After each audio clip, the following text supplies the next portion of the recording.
I mean, how many federal workers have just been part of just, not the gangbang, but harassment on a huge scale? It didn't matter where I went. There was always some kind of a federal worker showing up doing something bizarre like that. And the post office worker had dark brown hair. She wasn't really skinny. She's like kind of stocky, a little bit taller than I was, dark brown hair, and she thought it was hilarious that she was kind of throwing this in my face. And she got like right up to me like this and went into my face and went, "Apple bottom jeans," and I don't remember the words, "and boots with the fur," and then she walked off sort of like,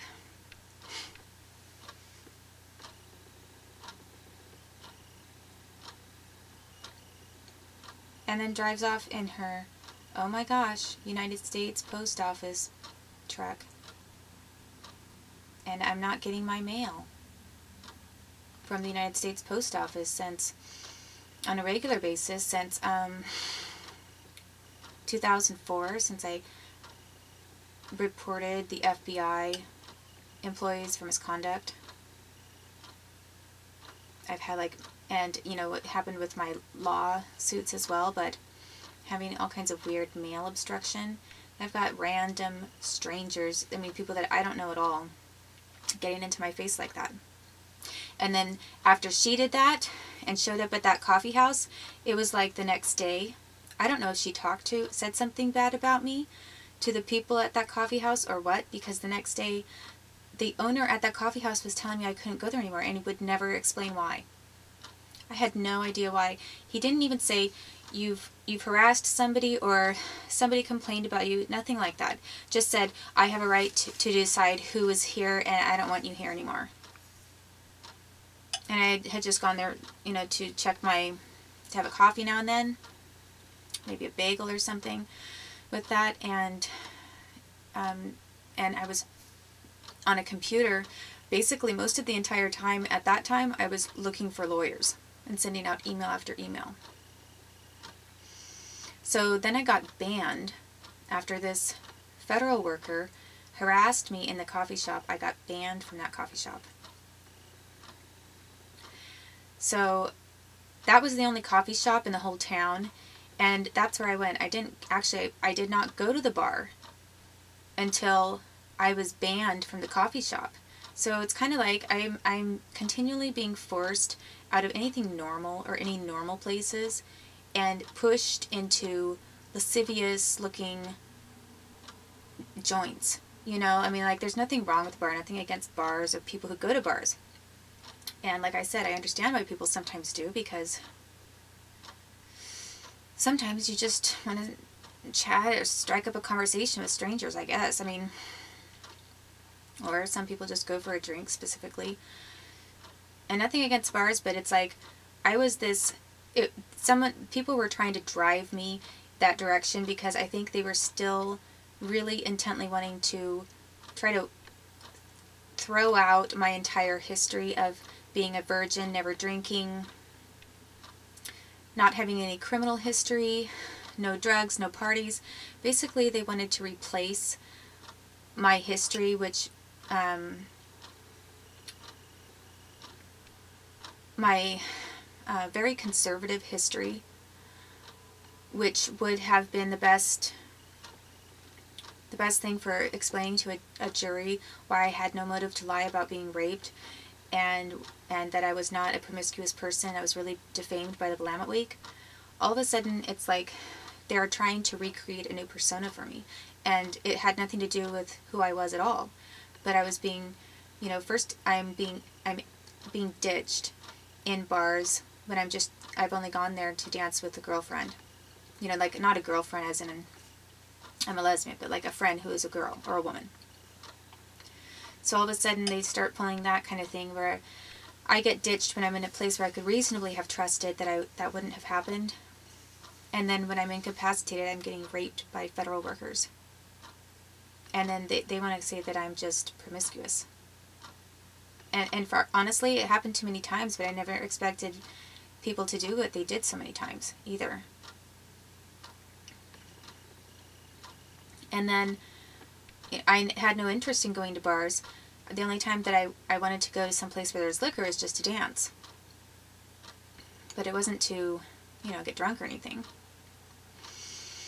And if I spent most of my time at a coffee shop, all of a sudden I'm getting banned from like the only coffee shop in town, so that I'm driven to the bar when in a situation where that is the only other place that's open.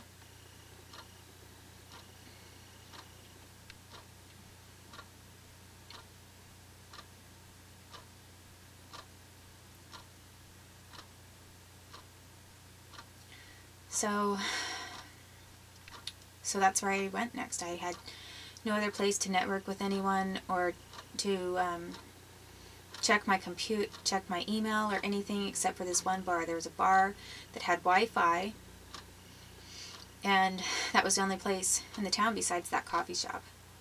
So I got shut down out of the clean-cut looking coffee shop by the federal people, and I get pushed and forced over to going to the bar every day, which, if somebody was in the bar, they could see that I wasn't drinking all the time and I wasn't hooking up with people. But that's from the inside. From the outside, it didn't look really good. And here I was trying to get my son back. They never should have taken him to begin with. They didn't ever have a legal reason, but this, like I said, didn't look good.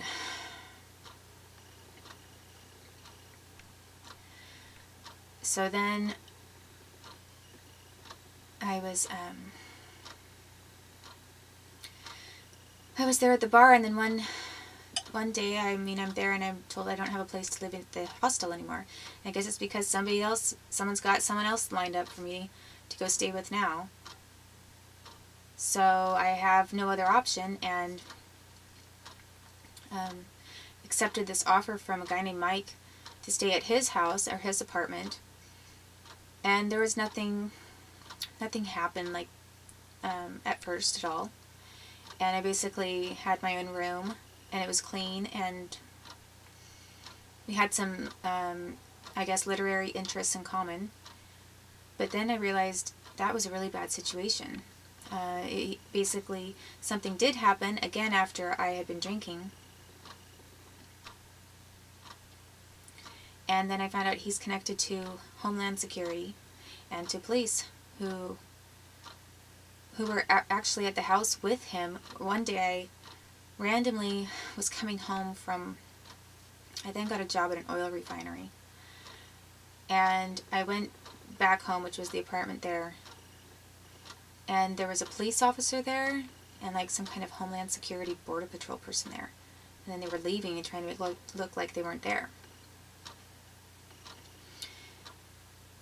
And I had this feeling that he was kind of trying to find different women to sell or advertise or something to people that worked at the oil refinery and Border Patrol in the area. I mean, I never did anything, but he started bringing that up. He started talking about, why didn't, maybe I should date so-and-so, or was interested in this other person. And he was going out, he was, I guess a swinger or something. I don't know if he was a swinger or just a one-night stand person, but he would meet people online. Maybe that's just more of a one-night stand type of a person. But he would meet the woman online through one of those sites. Adult friend finder type of a thing. And meet up with them and, do whatever. I don't know how many different people and I don't know how often, but he was kind of regularly interested. And I found his profile there and I couldn't believe it. I mean, I think he left it open. I don't remember how I saw it, but I saw it and just thought, oh my gosh. He worked as a guard, kind of like a cop, sort of like a police officer guard for the oil refinery. And I was glad to have a job there, and it was secured, and it was a federal position, but it was also international, because it was an international port, and there were a lot of people from Australia working there, and from Canada and the US.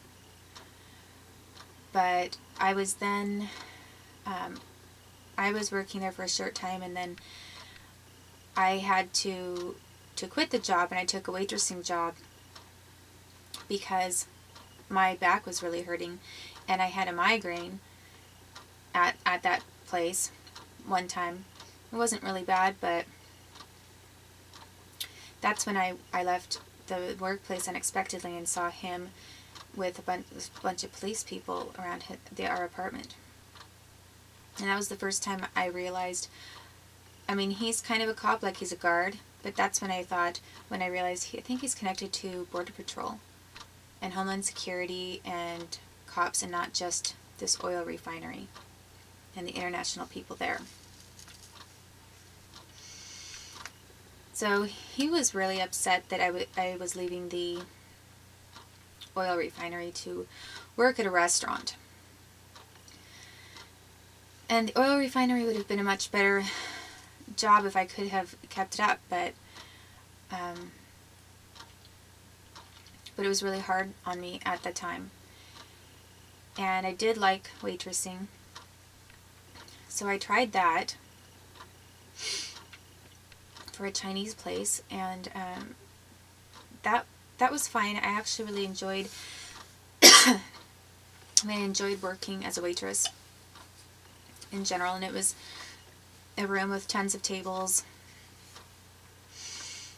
and basically it was just one waitress to the entire place. So, you know, there were like maybe 20-30 tables, little ones, but then you had them all. And you basically did the cash and the till, and you were the waitress. And then it was a Chinese restaurant, and then they cooked in the back and everything. And I liked the job.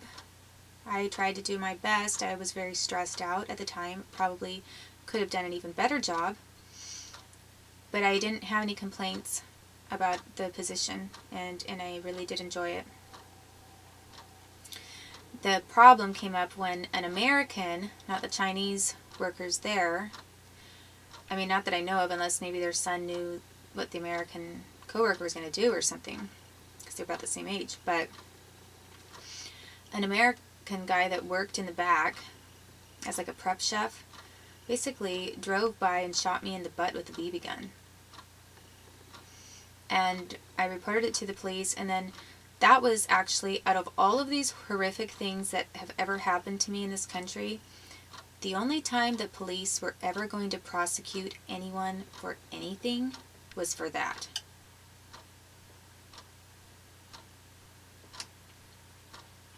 I mean,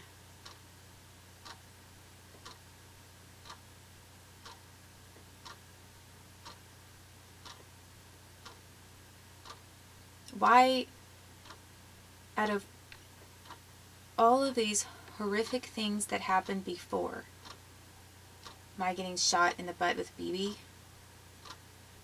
and all of the horrific things that this country allowed and did after I was shot in the butt with a BB gun,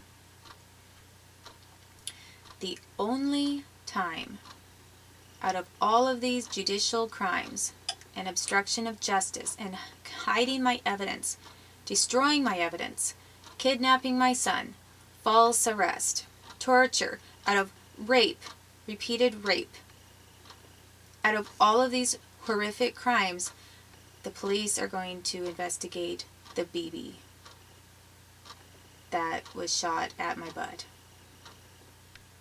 I mean, why was that? I just wanted that on the record. I really need to stop right here for